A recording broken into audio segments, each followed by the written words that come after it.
Hey, I'm Kero Gashoro, and welcome to Let It Rip. We're coming to you from the CUNY TV studios in the shadow of the Empire State Building in New York City. Mayor Eric Adams' recent federal indictment plunged his administration into chaos, raising serious concerns that he could govern effectively. Additionally, members of his inner circle have either had their homes raided by the FBI, their phones seized, or they have abruptly resigned or announced their plans to step down in the coming months. Now, the federal indictment and ongoing federal investigations have led to an increasing chorus of public officials calling for the mayor to resign. While polling indicates the mayor has low approval ratings, these current events promise to make it difficult for him to complete his first term. Here to help us discuss what the federal indictment and ongoing federal investigations will mean for his political future are Councilmember Sandy Nurse and Angela Pinto, co-founder of Until Freedom. I'm Kero Gashoro, and this is Let It Rip.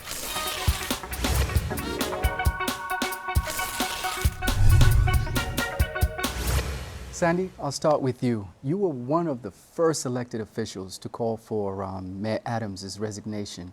But there's some concerns that if he resigns now, it's going to be further chaos. What are your thoughts on that? Well, there is a charter process for what happens if a mayor resigns. And the reason we called for resignation, and I called for resignation along with, at this point, 46 elected officials at the city and state level who represent different parts of New York City, is because it's feeling like we are in an environment that is chaotic. The first few weeks of September have felt insane. It's every other day, who's getting raided, whose house is being raided, who's potentially resigning. It's too much instability, especially when we are getting towards the end of the year. We want to pass legislation. We want to take care of New Yorkers. There's a ton of need out here. We have record homelessness. We have issues with people getting on public assistance. We have a ton of things that need to get done. And for the entire month of September, our minds and our energy has been focused on the circle of scandals happening around the mayor. It's not helpful. It's not healthy. It's not productive for our city workers. And if the mayor resigns, there is a process by which the city can continue to govern. The councils will still be here doing our business. There are many city workers that are doing their work, sanitation workers, teachers. Those people get up every day to serve New York City. The public advocate would step up, and eventually there would be a special election. Angela, I want to bring you in. What are your thoughts on how this process is playing out, right? People are calling for Adams to resign. Yeah. But there's the issue of due process, and particularly when it comes to black folks, we know that that's something that has been missing for a very long time. What are your thoughts on that? I mean, I've said to a lot of folks, innocent until proven guilty. So I think at the very basic level, he is in many ways being convicted in a court of public opinion, which I don't think is correct. But I think there's much bigger implications than that. There's certainly, like you said, the due process piece. He's innocent until he's proven guilty. So right now, all of these charges are allegations. They may have evidence of some things, but they're certainly merely allegations at this point. But beyond that, I think there are a tremendous amount of implications. One, for the city of New York. There's a tremendous amount of implications for black folks. And there's a tremendous amount of implications for the Democratic Party. We're in a moment where there is a huge presidential election looming that we really don't know what's going to happen. You're seeing in a Democratic city what I would say are some challenges amongst the Democratic Party, will likely not only impact what happens at the city and state level, but will probably also have some reverberations around the country for this presidential election. So there's that. But then I think when I look at what I would say is black political power, what does this kind of thing mean? Let me have you hold on to that point. Yeah. Sandy, when you think about the scandals that Mayor Adams is trying to navigate now, don't you think that at least some of the folks who are still commissioners and haven't been tainted by what's going on, that those folks are more than capable of keeping the city going? Absolutely. There are really great people who work for the city of New York. There are great commissioners and great deputy mayors. But there's an issue here about the executive of the city. This is the head of our city, and everything flows from the top. So when we have an executive that is embattled in scandals and daily potential, people in his senior leadership are being raided, there's circles and clusters of people like the Banks brothers and then the Caban, like the Cabans, the different groupings of people. Tim Pearson being in position as long as he was in position after multiple sexual assault accusations from women, after physically harming, I believe choking a woman who was a security guard at a shelter. These are decisions that are being made by this executive. And the fact that some of these people have been here as long as they have been, Phil Banks, for example, to me shows a lack of good judgment. And I think all of these allegations and charges, whether from before he was mayor or now, these are all, to me, signs that someone is looking at situations and opportunities and choosing the wrong thing, and not really thinking about what's ethical. But Angelo, so one of the things that you indicated in your previous response was the concerns about black folks. Yeah. But when you look at the 57-page indictment and some of the charges there, what do we make of that? I mean, on some level, in talking to folks about the charges, and again, innocent until proven guilty, right? So these are allegations. None of it has been proven as of yet. There's an investigation that happened, so a lot of things are speculative to some degree. So I think no one wants to see an elected official break the law. Right, but they have text messages, they have pictures. I think the challenge is that a lot of people are looking at some of what is being alleged, and some people may not consider those things that serious. I think many people believe if the mayor was going to be charged federally, it was going to be some high-level incidents, not what So you appears. don't consider these as high-level incidents? I think breaking the law is breaking the law, right? We don't know if he's done it, so there's that. But I think what it amounts to is air and lodging upgrades, right? But how about the campaign violations? Because those are pretty damning. I mean, those things have to be proven. Yeah, Right. I mean, look, I was raised by a government servant, and my mother used to come home all the time and talk about fraud, waste, and abuse. Sure. If you Sure. defraud U.S. taxpayer dollars, Sure. if you waste our resources, Sure. if you abuse your position Sure. in power, that's a problem. Without a doubt. And whether it's a super juicy scandal or something as unethical as continuing to receive upgrades and additional benefits from a foreign government, Sure. That's an issue. I think it's people have been saying it's a crisis at the municipal government. It's a crisis of faith in the government. New York City has always been this city that has been associated with corruption and the legacy of the Gotham vibe. And it's about right now what's happening in our nation. You brought this up. Sure. There are so many people who have lost faith in government because they see that people in power get away with things. And whether or not he is guilty, of course he is due his process. But there's a difference between being due your process and fighting those allegations and working in court and governing the largest municipality in this country with integrity, with ethics and good judgment. But I think part of the challenge is that for black folks who are elected officials around the country, and I think the history of this country and the FBI speaks to it, is that black folks will get many allegations for things that, as we move down the line, they may not have been guilty of. So I think it's dangerous when you throw charges on folks and expect them to resign. It's, I think about Brian Benjamin, right? And what's going to happen with that case? Is he going to be convicted of anything? But he was forced out. Right, but But this was also done by a black lawyer. I mean, Eric Adams he's not being charged by a white person. Everyone and there are behind him was white, there are though. plenty of black leaders in this city, and I'll finish. There are plenty of black leaders in the city who are not under indictment, who haven't had their funds raided. The Speaker of my council has not been indicted and is not being raided.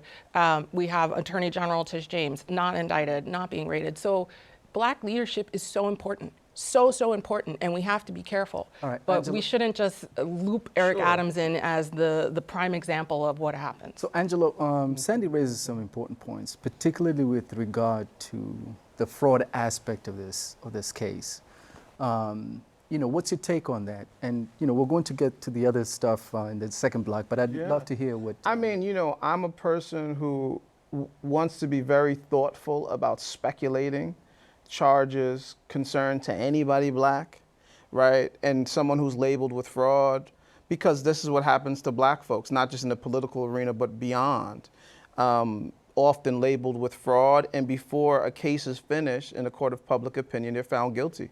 And I think for Eric Adams, that's essentially what's happened. I don't think many people are looking at him and saying, this man deserves a fair shot. I think most people are looking at these allegations and saying he's guilty. Get out of the way. And I think that's a problem, right? Even before you get into the minutia of what exactly are the charges or the fraud, because how would I know if he's done it? We got to go to court. Right? And see what happens and see what folks can prove, because otherwise I'm speculating as much as the Post or someone else. And I think that's dangerous. Okay. It's dangerous. So Sandy, I know you indicated that, the charges are pretty damning. The lawyer was black. But when we think about Cuomo, when we think about de Blasio, they too had allegations. With de Blasio, there was Thrive New York, where folks were saying, where did all the money go? Cuomo with the Startup New York, there was issues there. But they don't seem to have come under the same level of scrutiny that Mayor Adams is undergoing now. What are your thoughts on that? I mean, Andrew Cuomo resigned. But that was regarding resigned. to the It sexual was under sexual harassment. assault, Right. but there was other things happening that I think led to that, and dissatisfaction that led to that. I mean, But did you also call for Cuomo's resignation? I believe I did. I can't remember. I remember the day he resigned. And I think it was the right thing to do. We have things that we need to focus on. And when you're embattled with proving your innocence, I understand that it's delicate, especially when we're talking about black people. However, we also have to recognize that there are things we need to focus on. People need to have their needs met. Definitely. We need to know who right now, I can tell you that across, my colleagues, we're not sure who we're going to be negotiating legislation with. We're not sure who we are going to be negotiating land use projects with. Sure. So we need that stability. And there is a bigger issue here about black leadership and the weaponization of justice and the history that comes with that. And that is all fair. We do have to hold our black leaders accountable as well. Well, we'll take a break. Great conversation, but we'll have to end it there. I want to thank our two guests, Councilmember Sandy Nurse and Angelo Pinto. When we come back, we'll take a closer look at how the legal system has been weaponized to discredit black leaders and organizations. I'm Kerry Gashero, and this is Let It Rip. Governor David Paterson indicated he understood what Mayor Adams was going through because he had experienced something similar during his term as governor. That is, and I quote, a well-organized defamation of character campaign whose goal was to make it appear that the mayor's term is ending, forcing him to resign without going through the legal process while in office. That observation may support the notion that many black leaders become political targets when they fail to go along to get along. Here to continue our conversation are Councilmember Sandy Nurse and Angelo Pinto. Sandy, I'll come back to you. So when we think about what former Governor David Paterson said in indicating that, hey, there's a need to slow down a little bit and to be cautious that some of these opinions could amount to a defamation of somebody's character. What are your thoughts on that? I think fighting allegations and governing are two different things, and they both consume a lot of time. If you are the mayor of the largest city in the country, that is an all-day, every hour thing. And when you are fighting very serious allegations, which could lead to very serious jail time, prison time, that is also a all-consuming thing. And so there's just a question here about what is a good practice for this kind of situation. But isn't it possible to do both, where Mayor Adams could continue running the city and still fight the allegations because he's got a legal team in place to kind of handle all that? You have a lot of resignations. You have a lot of people stepping down, your Chancellor of Education stepping down.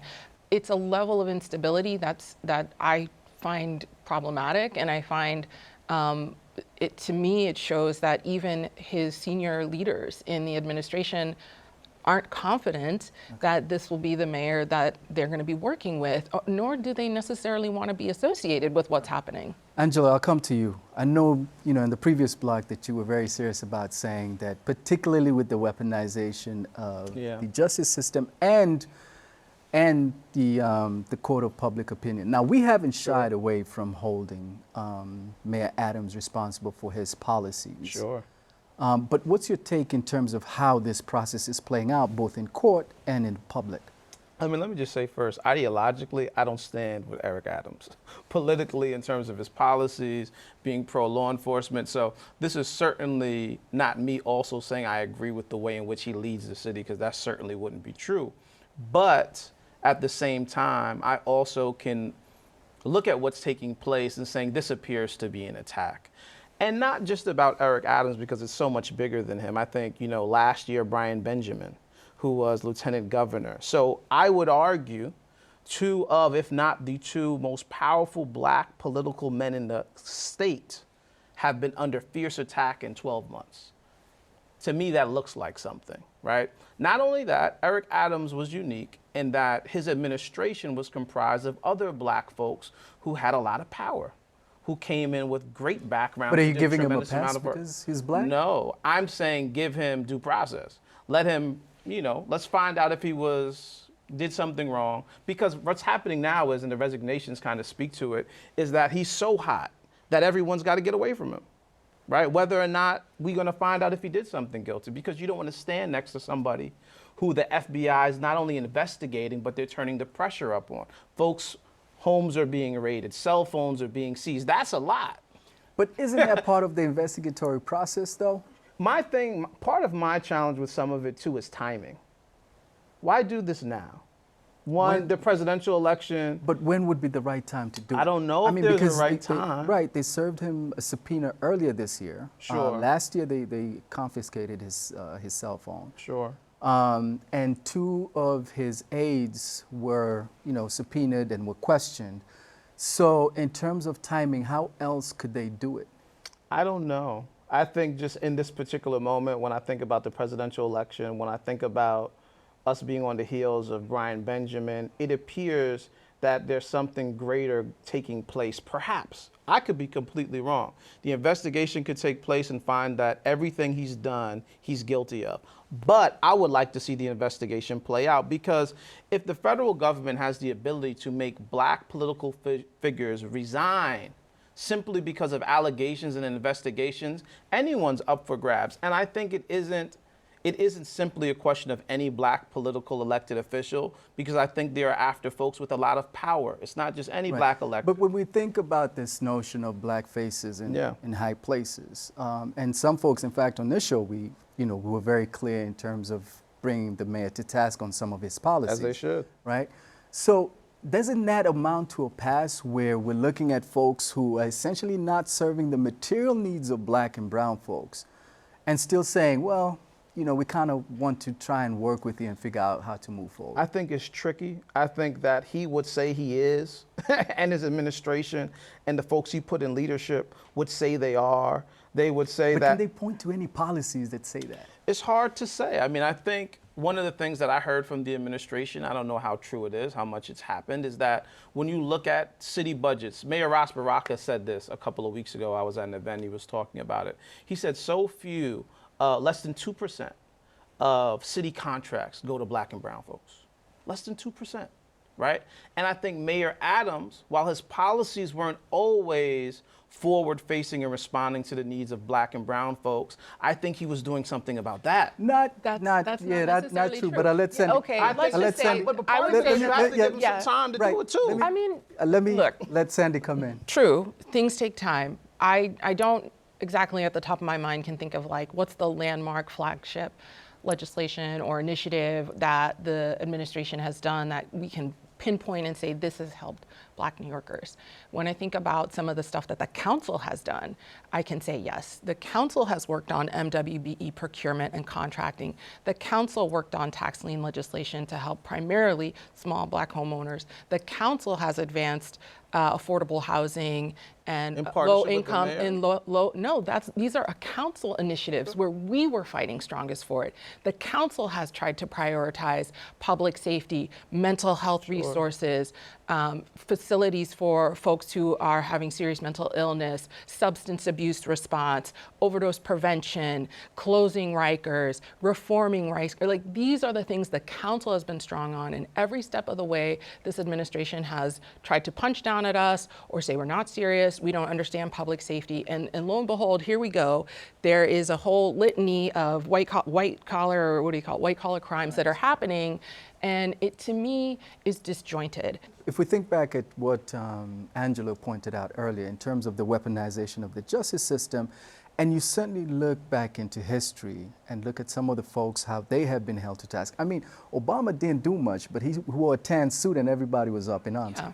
But so can we really indicate that these are conspiratorial charges when he's when you look at the indictment? I don't think you can rule it out, but do I think it's the most helpful approach? No. I mean, the same attorney who is brought these charges against Mayor Adams is the same attorney who helped put Sheldon Silver away.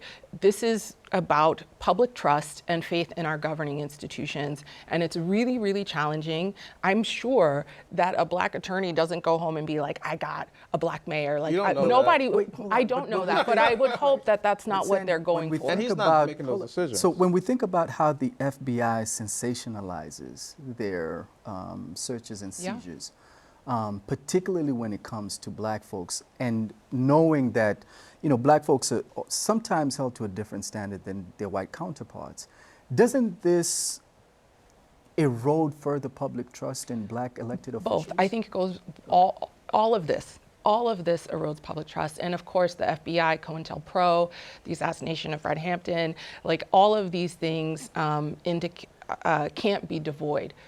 But I think right now, it would be helpful to look at facts that are happening on the ground.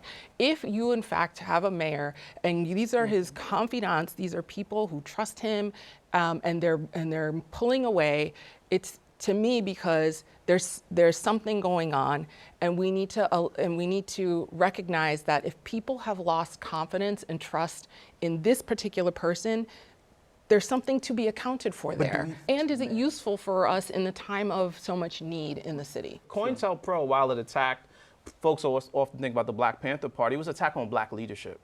And I think in this political moment, a lot of Black leaders are deciding to become elected officials. But where they're not being organizers they were 20, 50 years ago. But I want to go back to what Sandy said earlier, like you look at Sheldon Silver was held accountable. So wouldn't that then negate this idea that there's this coincidence happening?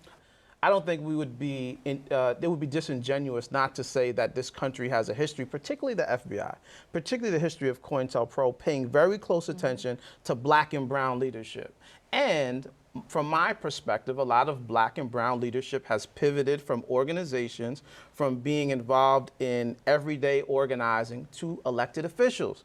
And it would make sense that if the FBI still has COINTELPRO kinds of activities happening, they would also pivot their look at those folks that are elected officials. And it appears that they have. We'll have to end it there. Now I want to thank our guest, Council Member Sandy Nurse and Angelo Pinto. I'm Carol Gashuro, and this is Let It Rip. While many people have applauded the FBI's investigation into Mayor Eric Adams, it is also important to keep in mind the weaponization of the FBI with regard to Black people's struggle for freedom and self-determination. For example, the FBI's counterintelligence program, also known as COINTELPRO, was established by J. Edgar Hoover to neutralize Black leaders and organizations such as Marcus Garvey, Claudia Jones, Dr. Martin Luther King Jr., Malcolm X, and Angela Davis. More recently, we saw that happen again with the African People's Socialist Party's Uhuru 3.